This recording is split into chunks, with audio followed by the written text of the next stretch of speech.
Hi ನಮಸ್ಕಾರ. Welcome to my YouTube channel Sarita Sannidhi logs YouTube ಚಾನಲ್ಗೆ ನಿಮ್ಮೆಲ್ರಿಗೂ ಪ್ರೀತಿಯ ಸ್ವಾಗತ. ನೀವೆಲ್ಲರೂ ಕೂಡ ಚೆನ್ನಾಗಿದ್ದೀರಿ ಅಂತ ಭಾವಿಸ್ತೀನಿ. ನಾವು ಕೂಡ ತುಂಬ ಚೆನ್ನಾಗಿದ್ದೀವಿ. ಇವತ್ತು ಒಂದು ವಿಶೇಷವಾದ ವಿಡಿಯೋದೊಂದಿಗೆ ನಿಮ್ಮ ಮುಂದೆ ಬಂದಿದ್ದೀನಿ. ಎಲ್ಲರ ರಿಕ್ವೆಸ್ಟು ಕೂಡ ನಿನ್ನೆ ಕಮೆಂಟಲ್ಲಿ ನಾನು ನೋಡಿದ್ದು ವೈಟ್ ಏರ್ಸ್ ಬ್ಲ್ಯಾಕ್ ಕಪ್ಪಾಗೋದಕ್ಕೆ ನಾನು ಒಂದು ಮೆಹಂದಿ ಬಗ್ಗೆ ಹೇಳಿದೆ. ಅದ್ರ ಬಗ್ಗೆ ವಿಡಿಯೋ ಬೇಕು ಅಕ್ಕ ಅಂತ ಹೇಳಿ ತುಂಬ ಜನ ಕಮೆಂಟ್ ಮಾಡಿದಿರಿ. ಆ ವಿಡಿಯೋದಲ್ಲಿ ಅಂದರೆ ನನ್ನ ಹಿಂದಿನ ವಿಡಿಯೋದಲ್ಲಿ ನೀವು ನೋಡಿದ್ರಿ, ನಾನು ತಲೆಗೆ ಹಚ್ಕೊಂಡಂಥದ್ದು ಮೆಹಂದಿ, ಯಾವ ರೀತಿ ಮೆಹಂದಿನ ಕಲಸಿಟ್ಟು ಯಾವ ರೀತಿ ಹಚ್ಕೊಂಡೆ ಅಂತೇಳಿ ಒಂದು ವಿಡಿಯೋ ಹಾಕ್ತೀನಿ. ನೋಡಿಕೊಂಡು ಮತ್ತೆ ವಾಪಸ್ ಬನ್ನಿ, ನನ್ನ ಮಾತನ್ನು ಮುಂದುವರಿಸ್ತೀನಿ. ನೋಡ್ತಾ ಇದ್ದೀರಿ ನೋಡಿ, ಇವಾಗ ಮೆಹಂದಿ ಪೌಡ್ರ್ ತೊಗೊಂಡಿದ್ದೀನಿ. ಇದು ಒಳ್ಳೆಯ ಒಂದು ಹೋಮ್ ಮೇಡ್ ಮೆಹಂದಿ ಪೌಡ್ರು ಅಂತಲೇ ನನಗೆ ಗ್ರಂಥಿಗೆ ಅಂಗಡಿ ಅವರು ಕೊಟ್ಟರು. ಅವರು ತುಂಬ ಪರಿಚಯ ಇದ್ದಾರೆ. ನಾನೊಂದು 7-8 ಸ್ಪೂನ್ ಹಾಕ್ಕೊಳ್ತಾ ಇದ್ದೀನಿ. ಗಂಡು ಮಕ್ಕಳಿಗೆ ಆದರೆ ಅವ್ರು ಏರಕ್ಕೆ ತಕ್ಕಾಗಿ ಹಾಕ್ತೀವಿ ಅಂದರೆ ಒಂದು 4-5 ಸ್ಪೂನ್ ಸಾಕು. ನಮ್ಮ ಕೂದಲು ಎಷ್ಟು ಲೆಂತ್ ಇರುತ್ತೋ ಅದ್ರ ಮೇಲೆ ಡಿಪೆಂಡ್ ಆಗುತ್ತೆ. ನೋಡಿ, ಇದು ನೀಲಗಿರಿ ತೈಲ ತುಂಬ ಚೆನ್ನಾಗಿದೆ. ಇದು ಡ್ರಾಪು ಕೂಡ ಒಂದು 6-7 ಡ್ರಾಪ್ ಹಾಕ್ಕೊಳ್ತೀನಿ. ಮಾಮೂಲಿ ನಾರ್ಮಲ್ ವಾಟ್ರಲ್ಲಿ ನಾನು ಕಲಿಸ್ತಾ ಇದ್ದೀನಿ. ಮೆಹಂದಿ ಪೌಡ್ರನ್ನ ಕಲಿಸ್ಕೊಳ್ತಾ ಇದ್ದೀನಿ. ನಿಮಗೇನಾದರೂ ಮೆಹಂದಿ ಸೊಪ್ಪು ಇದೆ, ನಿಮ್ಮಲ್ಲಿ ಬೆಳೆದಿದ್ದೀರಿ ಗಿಡ ಅಂದರೆ ಅದರಿಂದನೂ ಸಹ ಒಣಗಿಸಿ ಪೌಡ್ರ್ ಮಾಡಿ ಇಟ್ಕೋಬಹುದು. ಇಲ್ಲ ಅದನ್ನು ರುಬ್ಬಿ ಪೇಸ್ಟಾಗೂ ಕೂಡ ಹಸಿ ಸೊಪ್ಪನ್ನೇ ಪೇಸ್ಟಾಗಿ ರುಬ್ಕೋಬಹುದು. ಲವಂಗದ ಎಣ್ಣೆ ಕೂಡ ನಾನು ಒಂದು 4 ಹನಿ ಹಾಕ್ತಾ ಇದ್ದೀನಿ. ನಾನಿನ್ನು ಯಾವುದೇ ಕೂಡ ಯೂಸ್ ಮಾಡ್ತಿಲ್ಲ. ಏನು ಅಂದರೆ ಮೊಸರು, ಕೆಲವರು ನಿಂಬೆಹಣ್ಣು, ಬೀಟ್ರೂಟ್ ರಸ ಹಾಕ್ತಾರಲ್ಲ, ಅದು ಯಾವುದು ನಾನು ಬಳಸ್ತಿಲ್ಲ. ಇದು ರಾತ್ರಿ ನೆನೆಸಿಟ್ಟು ಬೆಳಿಗ್ಗೆ ನಮ್ಮ ಎಲ್ಲೆಲ್ಲಿ ಅಪ್ಲೈ ಮಾಡ್ಕೋಬೇಕು ನಮ್ಮ ಕೂದಲಿಗೆ ಕ್ಲೀನಾಗಿ ನಾನು ಪೂರ್ತಿ ಅಪ್ಲೈ ಮಾಡ್ಕೊಂಡಿದ್ದೀನಿ. ನೋಡ್ತಾ ಇದ್ದೀರಿ, ತಮ್ಮನ ಹೆಂಡತಿ ಅಂದರೆ ಲಕ್ಷ್ಮೀ ಪ್ರಿಯಾ ನನಗೆಲ್ಲ ಕ್ಲೀನಾಗಿ ಕೂದಲಿಗೆ ಅಪ್ಲೈ ಮಾಡಿ ಕೊಟ್ಟಳು. ನೋಡಿದ್ರಲ್ಲ, ಓವರ್ ನೈಟ್ ಅಂದರೆ ಇಂದಿನ ದಿನ ರಾತ್ರಿ ಮೆಹಂದಿನ ಕಲಸಿಟ್ಟಿದ್ದೆ ನಾನು. ಅದಾದ ನಂತರ ಮಾರನೆಗೆ ಮೆಹಂದಿನ ಹಾಕ್ತೆ. ನೋಡ್ತಾ ಇದ್ದೀರಿ, ತುಂಬ ಚೆನ್ನಾಗಿ ಬಂದಿದೆ. ಒಂದು ಸಾಫ್ಟಾಗಿ ಆಗಲಿ, ಹಾಗೂ ಎಲ್ಲಿ ವೈಟ್ ಏರ್ಸ್ ಇದೆಯೋ ಅಲ್ಲಿ ಒಂದು ಬ್ರೌನ್ ಆಗೋದಾಗಲಿ ತುಂಬ ಚೆನ್ನಾಗಿ ಬಂದಿದೆ. ನಾವು ಮೆಹಂದಿನ ಯಾವುದು ತಗೊಳ್ತೀವಿ ಅನ್ನೋದು ಮುಖ್ಯ. ಒಳ್ಳೆ ಮೆಹಂದಿನ ತಗೊಳ್ಳಿ. ಮೆಹಂದಿ ಗಿಡ ಐತೆ ಅಂತಂದರೆ ಆ ಸೊಪ್ಪನ್ನ ಒಣಗಿಸಿ ಪೌಡ್ರು ಮಾಡಿಟ್ಕೊಳ್ಳಿ, ಸಕ್ಕದ ರಿಸಲ್ಟನ್ನು ತಂದುಕೊಡುತ್ತೆ ಅಂತ ಹೇಳಬಹುದು. ಪರ್ಮನೆಂಟಾಗಿ ನಮ್ಮ ವೈಟ್ ಏರ್ಸು ಬ್ಲ್ಯಾಕ್ ಮಾಡ್ಕೊಳ್ಳೋದಕ್ಕೆ ಈ ಮೆಥಡನ್ನು ಅನುಸರಿಸಿ, ಆಯಿತಾ. ಫಸ್ಟು ನಾನು ನಿಮಗೆ ಮೆಹಂದಿ ಹೇಗೆ ಕಲಿಸೋದು ಅಂತ ತೋರಿಸ್ದೆ. ಅದನ್ನು ಓವರ್ ನೈಟು ರಾತ್ರಿ ಕಲಸಿಡಬೇಕು. ಯಾವುದಾದ್ರೂ ಒಂದು ಪಾತ್ರೆಯಲ್ಲಿ ನೋಡಿ, ನಾನು ಈ ಥರ ಗಾಜ್ ಬೌಲಲ್ಲಿ ಇಟ್ಕೊಳ್ಳುವಂಥದ್ದು.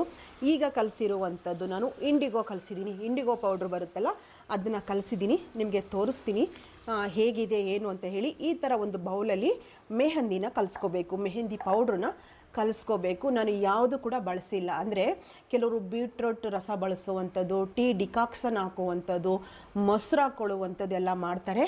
ಖಂಡಿತ ಅದನ್ನು ಬಳಸಬೇಡಿ. ಅದು ತುಂಬ ಅಲರ್ಜಿ ಕೂಡ ಆಗುತ್ತೆ. ಮೊಸರು ಎಲ್ರಿಗೂ ಆಗಿಬರೋದಿಲ್ಲ, ಮತ್ತು ಬೀಟ್ರೂಟ್ ರಸನೂ ಕೂಡ ಎಲ್ರಿಗೂ ಆಗಿಬರೋದಿಲ್ಲ ಅಂತ ನನ್ನ ಅಭಿಪ್ರಾಯ. ಏನಿಲ್ಲ, ನಾನು ಕಲಿಸಿದ್ದೆ ನಿಮಗೆ ತೋರಿಸಿದ್ದೀನಿ. ಗಂಡು ಮಕ್ಕಳಿಗಾದರೆ ಒಂದು 5-6 ಸ್ಪೂನು ಮೆಹಂದಿ ಪೌಡ್ರ್ ಬೇಕಾಗುತ್ತೆ. ನಿಮ್ಮ ಕೂದಲು ಎಷ್ಟಿರುತ್ತೋ ಅದ್ರ ಮೇಲೆ ಡಿಪೆಂಡ್ ಆಗುತ್ತೆ, ಆಯಿತಾ.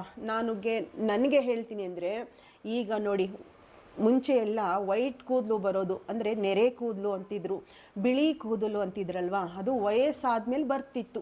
ಈಗ ಒಂದು 40-50 ಈ ಟೈಮಲ್ಲಿ ನೆರೆ ಕೂದಲು ಶುರುವಾಗ್ತಿತ್ತು. ಈಗಂತೂ ಬಿಡಿ, LKG ಮಕ್ಳಿಗೂ ಕೂಡ ನೋಡ್ತಾ ಇದ್ದೀವಿ ಬಿಳಿ ಕೂದಲು. ಅರ್ಥ ಮಾಡ್ಕೊಳ್ಳಿ, ಎಲ್ರಿಗೂ ಕೂಡ ಸರ್ವೇ ಸಾಮಾನ್ಯ ಆಗಿಬಿಟ್ಟಿದೆ. ವಯಸ್ಸು ಅನ್ನೋ ಅಂತರನೇ ಇಲ್ಲ, ಆ ರೀತಿ ಪ್ರಾಬ್ಲಮ್ ಆಗಿದೆ. ಈ ಒಂದು ಬಿಳಿಯ ಕೂದಲ ಒಂದು ಪ್ರಭಾವ ಅಂತ ಹೇಳಬಹುದು. ಅದನ್ನು ನಾವು ಕೆಮಿಕಲ್ ಹಾಕಿ ಡೈಗಳನ್ನ ಬಳಸುವಂಥದ್ದು, ಬೇರೆ ಒಂದು ಸೈಡ್ ಅಡ್ಡ ಮಾರ್ಗವಾಗಿ ಅದನ್ನು ಕಪ್ಪಾಗ್ಬಿಡುತ್ತೆ ಅಂತ ಹೇಳಿ ಏನೇನೋ ಮಾಡ್ಕೊಳ್ಳೋದಕ್ಕಿಂತ ನಾವು ಮನೆಯಲ್ಲಿ ಮಾಡ್ಕೊಳ್ಳೋದು, ಈ ಥರ ಒಂದು ಮೆಥಡನ್ನು ಬಳಸೋದ್ರಿಂದ ಪರ್ಮನೆಂಟಾಗಿ ಬಿಳಿ ಕೂದಲು ಕಪ್ಪಾಗುತ್ತೆ. ಖಂಡಿತ ಆಗುತ್ತೆ. ಪ್ರಯತ್ನ ಪಟ್ಟು ನೋಡಿ. ನೀವೇ ನಮ್ಮ ಜೊತೆ ಹೇಳ್ಕೊಳ್ತೀರಿ ಆಗಿಬಿಡುತ್ತಾ, ಇದು ಸುಳ್ಳು, ಅದು ಇದು ಅನ್ಬೇಡಿ. ನಾನು ಹೇಳ್ಕೊಟ್ಟಂಗೆ ಪ್ರಯತ್ನ ಪಡಿ. ಖಂಡಿತ ವೈಟ್ ಕೂದಲು ಎಲ್ಲೆಲ್ಲಿದೆಯೋ ಅದು ಬ್ಲ್ಯಾಕ್ಗೆ ಕನ್ವರ್ಟ್ ಆಗುತ್ತೆ. ಮಾಡಿ ನೋಡಿ, ಇದೊಂದು ಚಾಲೆಂಜ್ ಅಂತ ತಗೊಳ್ಳಿ. ಹೀಗೆ ನಾನು ಮೆಹಂದಿನ ಕಲಸಿಟ್ಟೆ ರಾತ್ರಿ. ಮೆಹಂದಿ ಒಂದು 6-7 ಸ್ಪೂನ್ ತಗೊಂಡೆ. ಹೇಳಬೇಕು ಅಂದರೆ ನನಗೆ ಈ ಜಾಗದಲ್ಲಿ ನೋಡಿ, ಇಲ್ಲಿ ಈ ಜಾಗ ಇದೆಯಲ್ಲ, ಇಲ್ಲಿ ಚಿಕ್ಕ ಬೇಬಿ ಏರ್ಸ್ ಅಂತ ಹೇಳ್ತೀವಿ, ಅದು ಮಾತ್ರ ನನಗೆ ಈಗೀಗ ವೈಟ್ ಏರ್ಸ್ ಆಗ್ತಾ ಇರೋದು. ನನಗೆಲ್ಲೂ ಕೂಡ ವೈಟ್ ಏರ್ಸ್ ಇಲ್ಲ. ನತ್ತಿ ಗುಣ ಚೆನ್ನಾಗಿದೆ ಅಂತ ಹೇಳ್ತಾರಲ್ಲ, ಹಾಗೆ ನನಗೆ ಬೇರೆ ಎಲ್ಲೂ ಸಹ ನನಗೆ ವೈಟ್ ಏರ್ಸ್ ಇಲ್ಲ. ಈ ಜಾಗ, ಈ ಸೈಡಲ್ಲಿ ಈ ಜಾಗ, ಈ ಸೈಡಲ್ಲಿ ಈ ಜಾಗ ಬೇಬಿ ಏರ್ಸ್ ವೈಟ್ ಆಗಿದೆ. ಅದು ನಾನೇ ಮಾಡ್ಕೊಂಡಿದ್ದು. ಅದು ಕೂಡ ಸದ್ಯದಲ್ಲೇ ಬರ್ತಿರ್ಲಿಲ್ವ ಏನೋ ನನಗೆ ಗೊತ್ತಿಲ್ಲ, ನಾನೇ ಮಾಡಿಕೊಂಡೆ. ನಮ್ಮ ಮನೆಯವರು ಡೈ ಹಾಕ್ತಿದ್ರು, ಒಂದು ಟೈಮಲ್ಲಿ ಡೈ ಹಾಕ್ತಿದ್ರು. ಅವ್ರಿಗೂ ಅಲ್ಲೊಂದು ಇಲ್ಲೊಂದು ವೈಟ್ ಕೂದಲಿತ್ತು, ಡೈ ಹಾಕ್ತಾಯಿದ್ರು. ಅದು ಬೌಲಲ್ಲಿ ಮಿಕ್ಕಿತ್ತು ಅಂತ ಹೇಳಿ ನಾನು ಏನು ಮಾಡಿಬಿಟ್ಟೆ, ಈ ಜಾಗಗಳಿಗೆ ಸುಮ್ಮನೆ ಹಚ್ಕೊಬಿಟ್ಟೆ. ನನಗೆ ವೈಟ್ ಕೂದಲು ಇರಲಿಲ್ಲ, ಸುಮ್ಮನೆ ಹಚ್ಕೊಂಡೆ. ನನ್ನ ಕೆಲಸ ಇರಲಿಲ್ಲ ಅನ್ಕೋತೀನಿ, ಹಚ್ಕೊಂಡೆ. ಅದು ಹಚ್ಚಿ ಸ್ವಲ್ಪ ದಿನ ಅಷ್ಟೇ, 1 ತಿಂಗಳು ಇಲ್ಲ, ಎಲ್ಲ ವೈಟ್ ಏರ್ಸ್ ಬರಲಿಕ್ಕೆ ಶುರುವಾಯಿತು. ಅದಕ್ಕೆ ಹೇಳೋದು, ಮೆಹಂದಿ ಹಚ್ಕೊಳ್ಳೋದ್ರಿಂದ ವೈಟ್ ಕೂದಲನ್ನ ಕಪ್ಪಾಗಿ ಮಾಡ್ಕೋಬಹುದು, ಬರುವಂಥದ್ದು ವೈಟ್ ಕೂದಲು ಬರೋದನ್ನು ಅವಾಯ್ಡ್ ಮಾಡಬಹುದು. ತುಂಬ ಸತ್ಯ ಇದೆ ಇದರಲ್ಲಿ.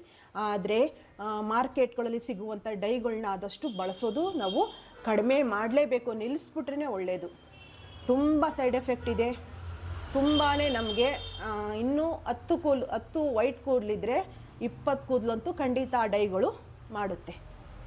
ಎಷ್ಟು ದಿನ ನೀವು ನೋಡಿ, ನನಗೆ ಬೇಬಿ ಏರ್ಸು ಡೈ ಹಾಕ್ಕೊಂಡ್ರೆ ಒಂದು ವಾರಕ್ಕೆ ಮತ್ತೆ ಹೋಗುತ್ತೆ. ಯಾಕೆಂದರೆ ಮುಖ ತೊಳಿತಾ ಇರ್ತೀವಿ, ಸೋಪು ಶಾಂಪು ಬಳಸ್ತಿರ್ತೀವಿ, ಜಾಸ್ತಿ ದಿನ ಅಂತೂ ಖಂಡಿತ ಇರೋದಿಲ್ಲ. ಆ ಕಷ್ಟ ಯಾಕೆ ಪಡ್ಬೇಕು ಹೇಳಿ? ತಿಳಿದು ತಪ್ಪನ್ನು ಮಾಡಬಾರ್ದು. ಆದ್ದರಿಂದ ನಾನು ನೈಟು ಮೆಹಂದಿನ ಕಲಸಿಟ್ಕೊಂಡೆ. ಮೆಹಂದಿಗೆ ನಾನು ನೀಲಗಿರಿ ತೈಲ ಹಾಕಿದ್ದೀನಿ. ಕೆಲವ್ರಿಗೆ ಶೀತ ಆಗುತ್ತೆ. ಮೆಹಂದಿ ತುಂಬ ತಂಪು, ನಿಮ್ಗೆ ಗೊತ್ತಿರೋ ಹಾಗೆ. ತುಂಬ ಹೀಟ್ ಇರೋರು ನೀವು ಅಂಗೈಗೆ ಮೆಹಂದಿ ಹಚ್ಕೊಂಡು ಮಲಿಕೊಳ್ಳಿ, ಎಷ್ಟು ತಂಪಾಗುತ್ತೆ ಅಂದರೆ. ಮತ್ತು ಕಾಲು ಹಸ್ತಕ್ಕೂ ಕೂಡ ಹಚ್ಕೊಳ್ತಾರೆ, ತುಂಬ ಓವರ್ ಹೀಟ್ ಇರುವಂಥವ್ರು. ಅದರಿಂದ ಕೆಲವ್ರಿಗೆ ಹೀಟ್ ಆಗುತ್ತೆ, ಹೀಟನ್ನು ತೆಗೆಯುತ್ತೆ. ಅದು ತಂಪು, ಹೀಟನ್ನು ತೆಗೆಯುವಂಥ ಶಕ್ತಿ ಅದಕ್ಕಿದೆ. ನೈಟು ನಾವು ಹಚ್ಕೊಬಿಡ್ತೀವಿ, ಶೀತ ಆಗಿಬಿಡುತ್ತೆ ಅನ್ನೋದಾದರೆ, ನೈಟೆಲ್ಲ ನೆಂದಿರುತ್ತಲ್ವ, ಶೀತ ಆಗುತ್ತೆ ಆ ಉದ್ದೇಶಕ್ಕೋಸ್ಕರ ನೀಲಗಿರಿ ತೈಲನ ಸ್ವಲ್ಪ ಹಾಕ್ತೀನಿ, ಒಂದು 4-5 ಡ್ರಾಪು. ಈಗ ಒಂದು 6 ತಪ್ಪಿದ್ರೆ ಒಂದು 8 ಸ್ಪೂನು ನೀವು ಮೆಹಂದಿ ಪೌಡ್ರ್ ತೊಗೊಳ್ತೀರಿ ಅಂದ್ಕೊಳ್ಳಿ. ಅದಕ್ಕೆ ಒಂದು 6 ಡ್ರಾಪು ನೀಲಗಿರಿ ತೈಲ ಹಾಕಿ ನಾನು ತೊಗೊಂಬಂದಿದ್ದೀನಿ. ತುಂಬ ಚೆನ್ನಾಗಿದೆ. ಆ ಗ್ರಂಥಿಗೆ ಅಂಗಡಿಲಿ ನಾನು ತುಂಬ ಪರಿಚಯ ಆಗಿದ್ದಾರೆ, ಅವರು ಒಳ್ಳೆಯದನ್ನೇ ಕೊಡ್ತಾರೆ ನನಗೆ. ಒಂದು 6 ಡ್ರಾಪು ನೀಲಗಿರಿ ತೈಲ, ಒಂದು 4 ಡ್ರಾಪು ಲವಂಗದ ಎಣ್ಣೆ. ಅದು ಕೂಡ ಸಿಕ್ಕಾಬಿಟ್ಟೆ ಒಂದು ಒಳ್ಳೆಯ ಒಂದು ಕಲರ್ನ ಬರೋದಕ್ಕೆ ಸಹಾಯ ಮಾಡುತ್ತೆ. ಆದ್ದರಿಂದ 4 ಹನಿ ಲವಂಗದ ಎಣ್ಣೆ, ಒಂದು 6-7 ಹನಿ ನೀವು ನೀಲಗಿರಿ ತೈಲನ ಹಾಕ್ಕೊಳ್ಳಿ. ಹಾಕಿ ಚೆನ್ನಾಗಿ ಮಿಕ್ಸ್ ಮಾಡಿ ಇದೇ ಥರ ಬೌಲ್ಗೆ ಚೆನ್ನಾಗಿ ಮಿಕ್ಸ್ ಮಾಡಿ ಈ ಥರ ಒಂದು ಕವರ್ನ ಮಾಡಿ ಇಟ್ಬಿಡಿ. ಬೆಳಗ್ಗೆ ಅಷ್ಟರಲ್ಲಿ ಅದು ಒಳ್ಳೆ ಕಲರ್ ಬಿಟ್ಕೊಂಡಿರುತ್ತೆ. ಮೇಲೆ ಒಂದು ಸ್ವಲ್ಪ ನೀರನ್ನು ತಕ್ಕಳಿಸಿ ಕವರನ್ನು ಮುಚ್ಚಿಡಿ. ಆ ನಂತರ ಬೆಳಗ್ಗೆ ಅದು ಒಳ್ಳೆ ಕಲರ್ ಬಿಟ್ಕೊಂಡಿರುತ್ತೆ. ಆಗ ನೀವು ಬೆಳಗ್ಗೆ ಎದ್ದು ನೀವು ಕೈಗೆ ಗ್ಲೌಸ್ನ ಹಾಕ್ಕೊಂಡು ಎಲ್ಲೆಲ್ಲಿ ವೈಟ್ ಏರ್ಸ್ ಇದೆಯೋ, ಇಲ್ಲ ಪೂರ್ತಿ ಹೇರ್ಗೂ ಕೂಡ ಹಾಕ್ಬೋದು, ಯಾವುದೇ ಸೈಡ್ ಎಫೆಕ್ಟ್ ಅಂತೂ ಇಲ್ಲ. ಚೆನ್ನಾಗಿ ನೀವು ಅಪ್ಲೈ ಮಾಡ್ಕೊಳ್ಳಿ. ಎಲ್ಲೆಲ್ಲಿ ವೈಟ್ ಕೂದಲಿದೆಯೋ ಮತ್ತು ಎಲ್ಲಿ ಮಧ್ಯಭಾಗ ಇರುತ್ತೆ ಅಲ್ವ, ಅದರಿಂದ ಎಲ್ಲ ಸೈಡ್ಗೂ ಕೂಡ ಕ್ಲೀನಾಗಿ ಅಪ್ಲೈ ಮಾಡಿಕೊಂಡು 1 ಗಂಟೆಯಿಂದ 2 ಗಂಟೆ ನಿಮಗೆ ಸಮಯ ಇದೆ ಅನ್ನೋದಾದರೆ 2 ಅವರು ಕೂದಲಲ್ಲಿ ಅದನ್ನು ಬಿಡಿ. ಹೆಂಗೆ ನೀಟಾಗಿ ನಿಮ್ಗೆ ಗೊತ್ತಿದೆಯಲ್ಲ, ನನ್ನ ತಮ್ಮನ ಹೆಂಡತಿ ಹಾಕ್ತಾಯಿದ್ಲು ನೋಡಿದ್ರಲ್ಲ, ಹಾಗೆ ಎಲ್ಲ ಹೇರ್ಗೂ ಟಚ್ ಆಗೋ ಥರ ಅಪ್ಲೈ ಮಾಡಿ 1 ಗಂಟೆನ ಹಾಕಿ ಒಂದು ಕ್ಯಾಪ್ ರೀತಿ ಕವರನ್ನು ಕೂಡ ಹಾಕೋಬಹುದು. ಅದು ಚೆನ್ನಾಗಿ ಶೆಕೆಲಿರುತ್ತಲ್ಲ, ಇನ್ನೂ ಕಲರ್ ಬಿಟ್ಕೊಳ್ಳುತ್ತೆ. ಆ ರೀತಿ ಮಾಡ್ಕೊಳ್ಳಿ. ಒಂದು 2 ಅವರ್ ಬಿಡಿ, ಕೆಲಸ ಮಾಡ್ಕೊಳ್ಳಿ. ಅದನ್ನು ಅಪ್ಲೈ ಮಾಡಿಕೊಂಡು ಸುಮ್ಮನೆ ಒಂದು ಕಡೆ ಕೂತ್ಕೋಬೇಕು ಅಂತೇನಿಲ್ಲ, ನಿಮ್ಮ ಕೆಲಸ ಏನಿದೆಯೋ ಅದನ್ನು ಮಾಡ್ಕೊಳ್ಳಿ. 2 ಅವರ್ ಬಿಟ್ಟಾದ ನಂತರ ನೀವು ಸ್ನಾನ ಮಾಡಿ. ಆದಷ್ಟು ತುಂಬ ಸುಡ ನೀರನ್ನು ಬಳಸಬೇಡಿ, ಬೆಚ್ಚಗಿರೋ ನೀರಲ್ಲಿ ಸ್ನಾನ ಮಾಡಿ. ಶಾಂಪು ಬಳಸಬೇಡಿ, ಯಾವುದೇ ಸೋಪು ಕೂಡ ಅವತ್ತು ಬಳಸಬೇಡಿ. ಹಾಗೆ ಪ್ಲೇನ್ ವಾಟರಲ್ಲಿ ಚೆನ್ನಾಗಿ ಬೆರಳಿನ ಸಹಾಯದಿಂದ ಚೆನ್ನಾಗಿ ವಾಶ್ ಮಾಡ್ಕೊಳ್ಳಿ. 1 ಬಕೆಟ್ ನೀರಾಗಲಿ 2 ಬಕೆಟ್ ನೀರಾಗಲಿ ಚೆನ್ನಾಗಿ ತೊಳ್ಕೋಬೇಕು. ನೀವು ತೊಳೆದುಬಿಟ್ಟು ಆ ದಿನ ಎಂದಿನಂತೆ ಮಾಡ್ಕೊಳ್ಳಿ. ಶಾಂಪು ಬಳಸಬೇಡಿ, ಸೋಪು ಬಳಸಬೇಡಿ ಕೂದಲಿಗೆ.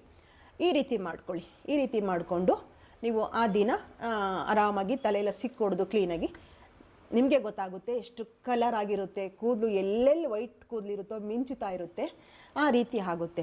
ಮಾರನೆಯ ರಾತ್ರಿ ಈ ದಿನ ಸ್ನಾನ ಮಾಡ್ತೀರಿ, ನಾಳೆಯ ಸಂಜೆಗೆ ನೀವು ಇಂಡಿಗೋ ಪೌಡ್ರನ್ನ ಬಳಸಬೇಕು.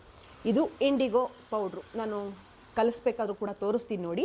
ಇಂಡಿಗೋ ಯಾವ ರೀತಿ ಬಳಸಬೇಕು, ನಮ್ಮ ಬಿಳಿಯ ಕೂದಲು ಪರ್ಮನೆಂಟಾಗಿ ಹೇಗೆ ಕಪ್ಪು ಕಲರ್ ಬರಬೇಕು ಅನ್ನೋದು ಮೆಥಡನ್ನು ಇಂಡಿಗೋಯಿಂದ ನಾವು ಮಾಡ್ಕೋಬಹುದು. ಅದನ್ನು ತಿಳಿಸೋಕೆ ಮುಂಚಿತವಾಗಿ ಇವತ್ತು ಪಜ್ಜಿ ಸಾರು ಮಾಡಬೇಕು ಅಂತ ಅಂದ್ಕೊಂಡಿದ್ದೀನಿ. ನಮ್ಮ ಅಮ್ಮನಿಗೆ ಸಿಕ್ಕಾಬಟ್ಟೆ ಇಷ್ಟ ಪಜ್ಜಿ ಸಾರು ಅಂದರೆ. ಅವ್ರಿಗೆ ಈ ಮೊಳಕೆ ಕಾಳು ಸಾರು ಹೇಗೆ ಇಷ್ಟಪಡ್ತಾರೋ, ಬೇಳೆ ತರಕಾರಿ ಸಾಂಬಾರು ಹೇಗೆ ಇಷ್ಟಪಡ್ತಾರೋ ಹಾಗೆ ಪಜ್ಜಿ ಸಾರು. ನಮ್ಮಲ್ಲಿ ಕಾಯಿ ಪಜ್ಜಿ ಅಂತಾರೆ, ಟೊಮೊಟೊ ಬಜ್ಜಿ ಅಂತಾರೆ, ಹೀಗೆ ಕೆಲವು ಕಡೆ ಕೆಲವು ಹೆಸರನ್ನ ಹೇಳ್ತಾರೆ. ನಿಮ್ಮ ಕಡೆ ಏನು ಹೆಸ್ರು ಹೇಳ್ತಾರೆ ನನಗೆ ಕಮೆಂಟಲ್ಲಿ ತಿಳಿಸಿ. ಬನ್ನಿ, ಆ ಸಾಂಬಾರನ್ನ ನಾನು ಇವಾಗ ಮಾಡಬೇಕು. ಸಾಂಬಾರನ್ನ ಮಾಡಿ ಮತ್ತೆ ವಿಡಿಯೋನ ಕಂಟಿನ್ಯೂ ಮಾಡ್ತೀನಿ. ಬನ್ನಿ, ಅವ್ರಿಗೆ ಊಟ ಕೊಡಬೇಕು, ಅದಕ್ಕೋಸ್ಕರ ಮೊದಲು ಸಾಂಬಾರು ಮಾಡಿ ಊಟ ಕೊಟ್ಟು ಆಮೇಲೆ ವಿಡಿಯೋನ ಮುಂದುವರ್ಸೋಣ, ಆಯಿತಾ? ಬನ್ನಿ, ನಮ್ಮ ಅಡುಗೆ ಮನೆಗೆ ಹೋಗಿ ಬೇಗ ಬೇಗ ಸಾಂಬಾರು ಮಾಡಿ ಬರೋಣ. ನೋಡ್ತಾ ಇದ್ದೀರಿ ಪಜ್ಜಿ ಸಾರು ಮಸಾಲ. ಸ್ವಲ್ಪ ತೆಂಗಿನಕಾಯಿ ತೊಗೊಂಡಿದ್ದೀನಿ, ಚಿಲ್ಲಿ ಪೌಡ್ರು, ಧನಿಯಾ ಪೌಡ್ರು, ಮತ್ತು ಒಂದು ಸ್ವಲ್ಪ ಸಾಂಬಾರು ಪೌಡ್ರು, ಈರುಳ್ಳಿ, ಬೆಳ್ಳುಳ್ಳಿ, ಒಂದು ನಿಂಬೆಹಣ್ಣು ಗಾತ್ರ ಹುಣಸೆ ಹಣ್ಣು, ಸ್ವಲ್ಪ ಉರ್ಗಡ್ಲೆ, ಗಸಗಸೆ, ಒಂದು 4 ಲವಂಗನ ತೊಗೊಂಡಿದ್ದೀನಿ. ಜೊತೆಗೆ 2 ಟೊಮೊಟೊ ಸಹ ಹಾಕ್ಕೊಳ್ತಾ ಇದ್ದೀನಿ ನಾನು. ಸೇಮ್ ಮೀನು ಸಾರಿಗೆ ಮಸಾಲ ಹಾಕ್ತಾರೆ, ಗೊತ್ತಿದೆಯಾ ನಿಮಗೆ? ಮೀನು ಸಾರು ಮಸಾಲನೇ ಹಾಕ್ಕೊಳ್ಳುವಂಥದ್ದು. ನಾನು ಅದೇ ಟೈಪ್ ಮಸಾಲನ ಹಾಕ್ತೀನಿ. ಸ್ವಲ್ಪ ಹುಳಿ ಖಾರ ಎರಡೂ ಸ್ವಲ್ಪ ಮುಂದೆ ಇದ್ದರೆ ಪಜ್ಜಿ ಸಾರು ಸಕ್ಕ ಟೇಸ್ಟ್ ಕೊಡುತ್ತೆ ಅಂತ ಹೇಳಬಹುದು. ಕೆಲವರು ಜೀರಿಗೆ ಬಳಸ್ತಾರೆ, ನಾನು ಜೀರಿಗೆ ಬಳಸ್ತಾ ಇಲ್ಲ. ಸಾಂಬಾರು ಪೌಡ್ರನ್ನ 1-2 ಸ್ಪೂನ್ ಹಾಕ್ಕೊಂಡಿದ್ದೀನಿ. ಉರ್ಗಡ್ಲೆ, ಗಸಗಸೆ, ಬೆಳ್ಳುಳ್ಳಿ, ಒಂದು 4 ಲವಂಗ ಹಾಕ್ಕೊಂಡಿದ್ದೀನಿ. ಚಕ್ಕೆ ಬಳಸಿಲ್ಲ ಇಲ್ಲಿ. ಒಂದು ನಿಂಬೆಹಣ್ಣು ಗಾತ್ರ ಹುಣಸೆ ಹಣ್ಣನ್ನು ಕೂಡ ತೊಗೊಂಡಿದ್ದೀನಿ. ಅದನ್ನು ರುಬ್ಕೊಳ್ತೀನಿ.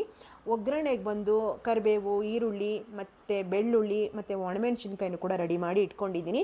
ಹಣ್ಣಾಗಿರುವಂಥ 2 ಮೀಡಿಯಮ್ ಸೈಜ್ ಟೊಮೊಟೊ ತೊಗೊಂಡಿದ್ದೀನಿ. ಇದನ್ನು ಸಣ್ಣಾಗಿ ರುಬ್ಕೊಬರ್ತೀನಿ ಇವಾಗ.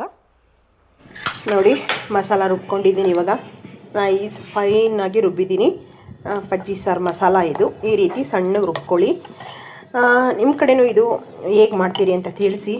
ಆಲ್ಮೋಸ್ಟ್ ಇದು ಪಜ್ಜಿ ಸಾರು ತುಂಬ ಒಂಥರ ಹೇಗೆ ಅಂತ ಹೇಳಿದ್ರೆ, ಒಂಥರ ಗೊಜ್ಜು ಮೀನು ಸಾರು ಮಸಾಲ ಬರುತ್ತೆ, ಅದೇ ಹುಳಿ ಈ ಸಾಂಬಾರಲ್ಲೂ ಕೂಡ ಇರುತ್ತೆ, ಚೆನ್ನಾಗಿರುತ್ತೆ. ಬಾಣಂತಿಯರಿಗೆ ಕೊಡ್ತಾರೆ. ಅದರಲ್ಲಿ ಕಾಯಿ ಉಪಯೋಗಿಸಲ್ಲ, ಕೊಬ್ಬರಿ ಬಳಸ್ತಾರೆ. ಸೇಮ್ ಇದೇ ಇಂಗ್ರೀಡಿಯೆಂಟ್ಸ್ ತೊಗೊಳ್ತಾರೆ, ಆದರೆ ಕೊಬ್ಬರಿ ಬೆಳೆಸ್ತಾರೆ. ನಾನು ಸಾಂಬಾರು ಪೌಡ್ರ್ ಹಾಕಿದ್ದೀನಲ್ವ, ಅವರು ಜೀರಿಗೆನ ಉಪ್ಪು ಬಳಸ್ತಾರೆ. ಅದೇ ಒಂದು ಅಷ್ಟೇ ವ್ಯತ್ಯಾಸ. ಇನ್ನು ಟೇಸ್ಟ್ ಎಲ್ಲ ಒಂದೇ ಥರ ಬರುತ್ತೆ. ಒಗ್ಗರಣೆಗೆ ಇಟ್ಕೊಂಡಿದ್ದೀನಿ. ಪಾತ್ರೆ ಕೂಡ ಇಲ್ಲಿ ಬಿಸಿಗೆ ಇಟ್ಕೊಂಡಿದ್ದೀನಿ. ಈಗ ಎಣ್ಣೆ ಹಾಕ್ಕೊಳ್ಳೋಣ. ಇದು ನಮ್ಮ ಅಮ್ಮನಿಗೆ ನನ್ನ ಕೈಯಲ್ಲಿ ಮೊಳಕೆ ಕಾಳು ಸಾಂಬಾರು ಹೇಗೆ ಇಷ್ಟಪಡ್ತಾರೋ ಹಾಗೆ ಪಜ್ಜಿ ಸಾರು ಅವ್ರಿಗೆ ಸಿಕ್ಕಾಬಟ್ಟೆ ಇಷ್ಟ. 1-2-3 ಸ್ಪೂನ್ ಎಣ್ಣೆ ಜಾಸ್ತಿ ಹಾಕ್ಕೋಬೇಕು ಈ ಸಾಂಬಾರಿಗೆ.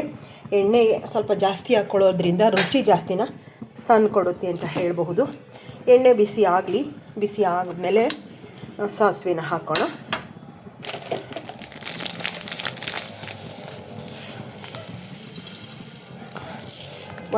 ಒಂದು ಸ್ಪೂನಷ್ಟು ನಾನು ಸಾಸಿವೆನ ಹಾಕ್ತಾಯಿದ್ದೀನಿ.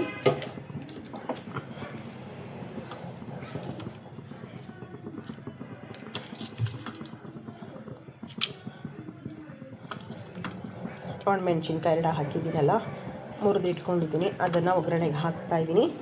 ಹಾಗೆ ಕರಿಬೇವು,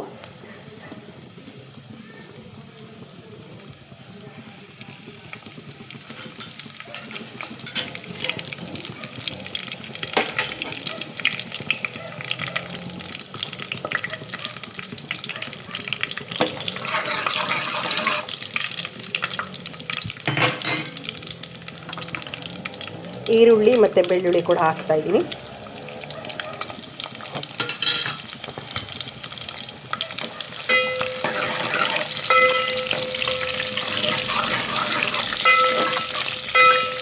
ಬೆಳ್ಳುಳ್ಳಿ ಒಗ್ಗರಣೆಗೆ ಹಾಕ್ಕೊಳ್ಳೋದ್ರಿಂದ ಹಿಂಗೇನು ಬೇಡ, ಸಖತ್ ಸ್ಮೆಲ್ಲು, ಒಳ್ಳೆ ಸುವಾಸನೆನ ಬೆಳ್ಳುಳ್ಳಿ ಫ್ಲೇವರ್ ತಂದುಕೊಡುತ್ತೆ ಅಂತ ಹೇಳ್ಬೋದು. ಸ್ವಲ್ಪ ಬ್ರೌನ್ ಆಗಲಿ, ಈರುಳ್ಳಿ ಬೆಳ್ಳುಳ್ಳಿ ಸ್ವಲ್ಪ ಬ್ರೌನ್ ಕಲರಾಗಿ ಚೇಂಜ್ ಆಗಲಿ. ನೋಡ್ತಾ ಇದ್ದೀರಿ, ಈಗ ಬ್ರೌನ್ ಕಲರ್ ಆಗಿದೆ ಈರುಳ್ಳಿ ಮತ್ತು ಬೆಳ್ಳುಳ್ಳಿ. ಇವಾಗ ಏನು ರುಬ್ಕೊಂಡಿದ್ದೆ ನೋಡಿ, ಈ ಮಸಾಲಾನ ನಾನಿವಾಗ ಹಾಕ್ತೀನಿ.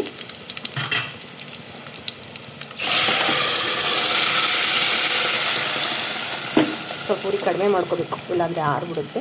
ಈಗ ನೀರೇನು ಜಾಸ್ತಿ ಹಾಕೋದು ಬೇಡ, ಜಾರನ್ನು ಸ್ವಲ್ಪ ತೊಳೆಗಷ್ಟೇ. ಜಾರಲ್ಲಿರುವಂಥ ಮಸಾಲ ಬರೀ ಏನು ತೊಗೋಬೇಕು ಅಷ್ಟಿಗೆ ಮಾತ್ರ ನೀರು ಹಾಕ್ಕೊಳ್ಳೋಣ. ಏಕೆಂದರೆ ಆಮೇಲೆ ನೀರು ಹಾಕಬೇಕು. ಮಸಾಲ ಚೆನ್ನಾಗಿ ಬೆಂದ ಮೇಲೆ ನೀರನ್ನು ಹಾಕ್ಕೋಬೇಕು. ಇಷ್ಟು ಮಾತ್ರ ಹಾಕಿದ್ದೀನಿ ನೀರನ್ನು ನಾನು ಇವಾಗ ಮಸಾಲ ಚೆನ್ನಾಗಿ ಮಿಕ್ಸ್ ಮಾಡ್ಕೊಳ್ಳೋಣ ಒಗ್ಗರಣೆ ಜೊತೆಗೆ.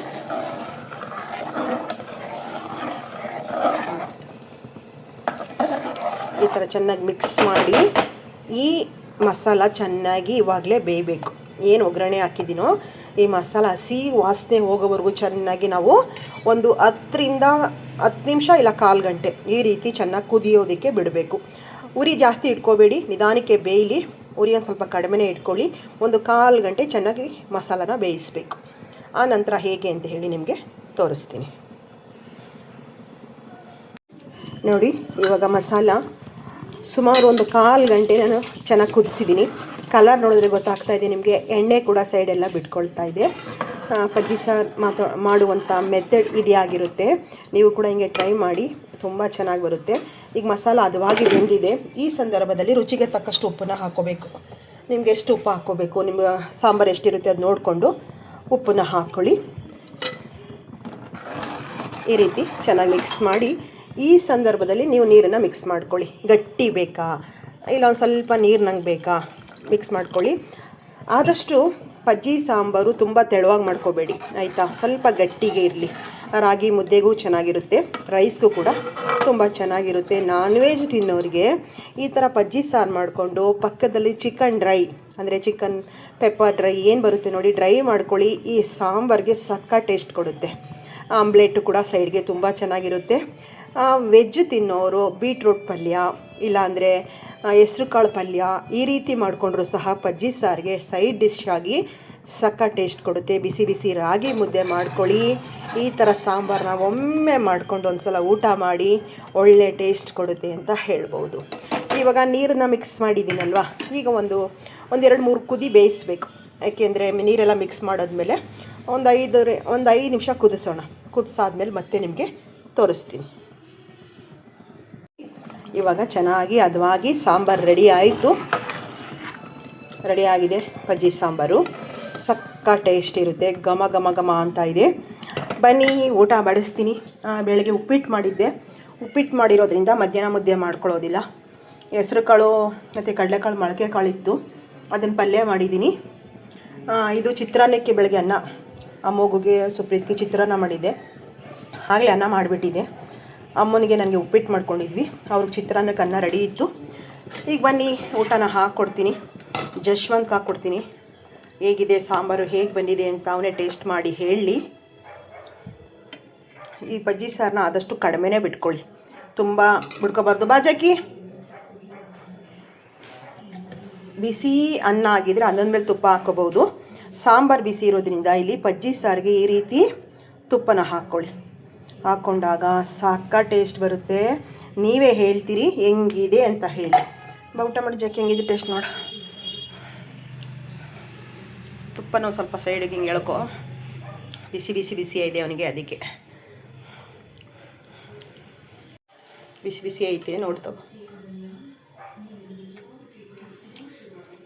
ಆಯಿತು. ಕಾಳು ಪಲ್ಯ ತಿನ್ನು. ಹೆಸ್ರು ಕಾಳು ಕಡಲೆಕಾಳು ಒಳ್ಳೆಯದದು. ನೆಂಚ್ಕೊಂಡು ಊಟ ಮಾಡಬೇಕು. ಊಟ ಮಾಡಿ ಅನ್ನನ. ಪಜ್ಜಿ ಸಾರು ತುಂಬ ಚೆನ್ನಾಗಿರುತ್ತೆ. ಆಯಿತಾ? ಖಾರ ಉಪ್ಪು ಹುಳಿ ಎಲ್ಲ ಕರೆಕ್ಟಾಗೈತಾ? ಊಟ ಮಾಡು. ನೋಡಿದ್ರಲ್ಲ, ಸಾಂಬಾರು ಕೂಡ ಆಯಿತು. ಆ ಸಾಂಬಾರು ಆಗೋ ಅಷ್ಟರಲ್ಲಿ ಅಮ್ಮನಿಗೆ ಹಸು ಒಂದಿದ್ದಕ್ಕೆ ಸ್ವಲ್ಪ ಬೆಳಿಗ್ಗೆ ಚಿತ್ರಾನ್ನ ಮಾಡಿದೆ, ಹುಣಸೆ ಹಣ್ಣಿನ ಚಿತ್ರಾನ್ನ. ಅದೊಂದು ಸ್ವಲ್ಪ ತಿಂದಿದ್ರು. ಸ್ವಲ್ಪ ಲೇಟಾಗಲಿ ನಾನು ಊಟ ಮಾಡೋದು ಅಂದರು. ಜಶ್ವಂತ್ ಇದ್ದ, ಅವನಿಗೆ ಬಿಸಿ ಪಜ್ಜಿ ಸಾರು ತುಪ್ಪ ಹಾಕಿ ಕೊಟ್ಟೆ. ಸಖತ್ತಾಗೈತೆ ಅಂತ ಊಟ ಮಾಡ್ದ. ನೆಂಚ್ಕೊಳ್ಳೋಕ್ಕೆ ಹೆಸ್ರು ಕಾಳು ಕಡಲೆಕಾಳು ನೆನೆಸಿರೋ ಮೊಳಕೆ ಕಾಳು ಬೇರೆ ಇತ್ತು ಸ್ವಲ್ಪ, ಅದನ್ನು ಪಲ್ಯ ಕೂಡ ಮಾಡಿದೆ. ಊಟ ಎಲ್ಲ ಮುಗಿಸ್ಕೊಂಡು ಬಂದಿದ್ದಾಯಿತು.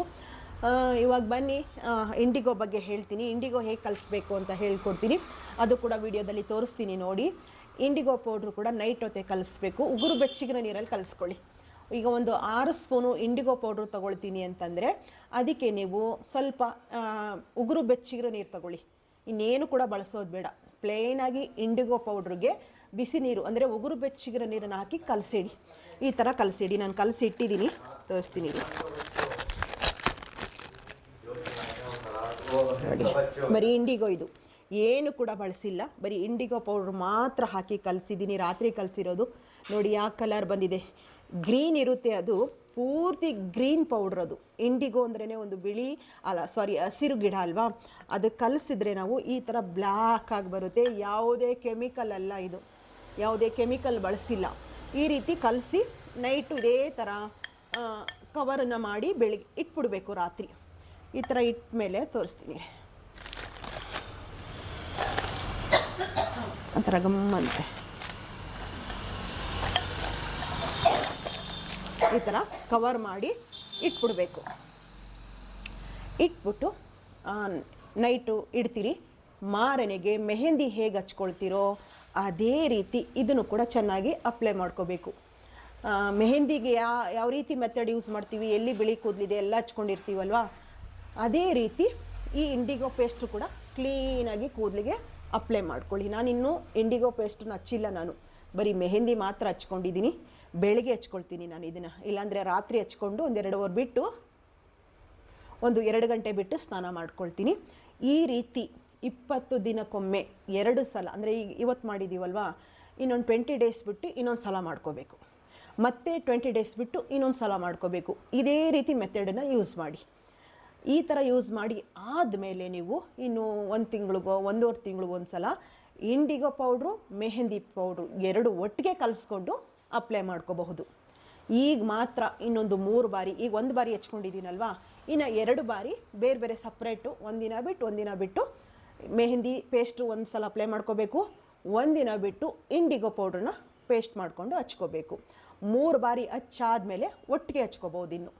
ಇನ್ನು 1.5 ತಿಂಗಳಿಗೋ 2 ತಿಂಗಳಿಗೊಮ್ಮೆ ಮೆಹಂದಿ ಇಂಡಿಗೋ 2 ಮಿಕ್ಸ್ ಮಾಡಿ ಹಚ್ಕೊಂಡು ಇದೇ ರೀತಿ ಹಚ್ಕೊಳ್ಳೋದ್ರಿಂದ ಬ್ಲಾಕ್ ಆಗುತ್ತೆ ಕೂದಲು. ಎಷ್ಟು ಚೆನ್ನಾಗಿರುತ್ತೆ, ಎಷ್ಟು ಶೈನಿಂಗ್ ಆಗಿರುತ್ತೆ ಅಂದರೆ ನೀವು ಮಾಡಿ ನನಗೆ ಕಮೆಂಟಲ್ಲಿ ತಿಳಿಸಿ. ಎಲ್ಲೆಲ್ಲಿ ವೈಟ್ ಹೇರ್ಸ್ ಇರುತ್ತೋ ಎಲ್ಲ ಬ್ಲ್ಯಾಕ್ ಆಗುತ್ತೆ. ವೈಟ್ ಹೇರ್ಸ್ ಬರುತ್ತೆ ಅನ್ನೋದನ್ನು ಕೂಡ ತುಂಬ ಚೆನ್ನಾಗಿ ಅವಾಯ್ಡ್ ಮಾಡುತ್ತೆ ನಮ್ಮ ಇಂಡಿಗೋ ಪೌಡ್ರ್ ಆಗಲಿ. ಒಳ್ಳೆಯ ಒರಿಜಿನಲ್ ಮೆಹಂದಿ ತಗೊಳ್ಳಿ, ಮೆಹಂದಿ ಸೊಪ್ಪನ್ನ ಯೂಸ್ ಮಾಡಿ, ಸೂಪರ್ ರಿಸಲ್ಟ್ ಬರುತ್ತೆ. ಕೆಮಿಕಲ್ ಡೈಗಳನ್ನ ಆದಷ್ಟು ಬಿಟ್ಬಿಡಿ. ಈಗಂತೂ ಚಿಕ್ಕ ವಯಸ್ಸು ಮಕ್ಕಳಿಗೆಲ್ಲ ಬರ್ತಾ ಇರೋದ್ರಿಂದ, ಕೆಮಿಕಲ್ ಬಳಸೋದ್ರಿಂದ ಇನ್ನೂ ಜಾಸ್ತಿ ಆಗುತ್ತೆ. ನನಗೆ ನನ್ನ ಮಗ ಅಮೋಗುಗೆ ಮಧ್ಯೆ ಒಂದೊಂದು ವೈಟ್ ಹೇರ್ಸ್ ಕಾಣಿಸ್ತಾ ಇದೆ. ಅವನಿಗೋಸ್ಕರನೇ ಇದನ್ನು ನಾನು ಮಾಡಿರುವಂಥದ್ದು. ಏಕೆಂದರೆ ನಮಗೇನೋ ಪರವಾಗಿಲ್ಲ ಬಿಡಿ, ಚಿಕ್ಕ ಮಕ್ಕಳಿಗೆಲ್ಲ ಇನ್ನು ವೈಟ್ ಹೇರ್ಸ್ ಆಗಿಬಿಟ್ರೆ ಅದೇನೋ ಚೆನ್ನಾಗಿರಲ್ಲ ಅಲ್ವಾ. ಅದಕ್ಕೋಸ್ಕರ ಯಾವುದೇ ಸೈಡ್ ಎಫೆಕ್ಟ್ ಇಲ್ಲದೇ ವೈಟ್ ಹೇರ್ಸ್ನ ಬ್ಲ್ಯಾಕ್ ಹೇರ್ಸ್ ಆಗಿ ನಾವು ಕನ್ವರ್ಟ್ ಮಾಡ್ಕೋಬಹುದು.